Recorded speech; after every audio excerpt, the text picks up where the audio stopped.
All right, this is lab 4, Faraday's law, and this should be the last lab of the semester. So the introduction is the purpose of this lab is to study the magnetic induction and currents by analyzing a bar magnet that is falling through an aluminum tube, and then to compare this data to the computational model that we're going to make in GlowScript. So the system here is the bar magnet and the aluminum tube, and the surroundings is everything else. So there were some checkpoint questions in the PDF, so I wanted to review that we can't use a Ferris tube because then the magnet would just stick to the side of the tube instead of falling through. And what's happening to the magnet whenever we're dropping it through the aluminum tube is that we're inducing a magnetic field.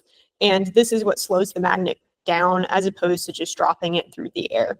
So a quick preview of the results. The experimental time was 1.3 seconds and the computational time was 2.036 seconds.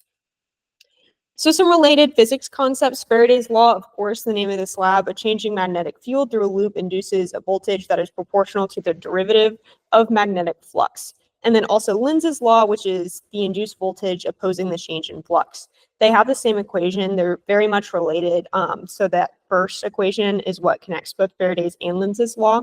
And then the one that I can't pronounce, the BS law, as I like to call it, is a steady current produces a magnetic field around the object in which the current is flowing, and the strength of that field depends on the current and the distance from the current carrying object. And that second one is the equation for that. We use Newton's second law, which is the net external force equals the change in momentum of a system over time, and also Newton's third law, for every action there's an equal and opposite reaction, which of course we have the two equations for that as well. Next, we made some assumptions. So we assumed that there was negligible air resistance, and also the bar magnet acts as a magnetic dipole. And you can see from the chart that the average time was 1.3 seconds to fall through the tube. And then the magnetic properties, the mass of the magnet at a really little one is 0.01 kilograms. The dipole moment is 4.6, and that was calculated from lab 3. And then I have the experimental lengths and dimensions of that aluminum tube. So for the computational model, here's a screenshot of my code. We had to go in and add all of the different equations for the physics. And I'm also going to link my GlowScript code in the description of the video if you want to look at that more. And then I also have the graph and the visual. And it was calculated that it was 2.036 seconds to fall through the tube in the model. So interpretation, using Lenz's law, we can determine that the red color in the simulation is counterclockwise and blue is clockwise. And if we were to drop the magnet in the opposite direction, it would have the identical amount of time to fall through the tube, but the direction of the induced currents would be opposite. And then how does the computational time compare to the real world time? Well, the computational model is actually longer, which I was not expecting.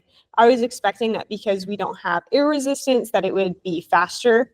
But what this likely means is that the calculated dipole moment that I had for lab 3 was most likely incorrect, which is why the computational model took longer than the real life scenario. And then what does the plot shape tell us about the forces acting on the magnet? So the plot tells us that the magnetic force is weaker than gravity at the beginning and end whenever we have those dips. And then where force is equal, we have a flat part of the graph, and that's inside the tube.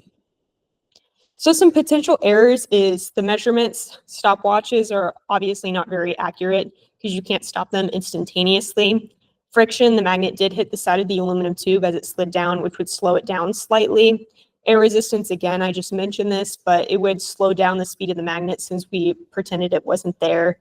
And then since I think the dipole moment may have been inaccurate, I'm going to blame this on the magnetic phone app that we used from lab 3, or also any magnetic interferences that I had just around my apartment. So some further discussion. What if the tube resistivity was close to 0? How would this change the magnetic dynamics? And from Ohm's law, we have V is equal to IR. So with decreasing resistance, we would see an increase in the amount of current, and this would increase the magnetic field that is induced and also increase the amount of time for the magnet to fall down the tube. And then what if the slots were cut into the tube? How would this affect the rings? So since we're pretending this is a solenoid, that would mean that there is less rings present, which would produce an overall weaker magnetic field, and the magnet would fall much faster, since in that equation we have times n for the number of rings that we have, which would increase it. It's proportional. And that's all I have. So thanks, and I hope you enjoyed this video.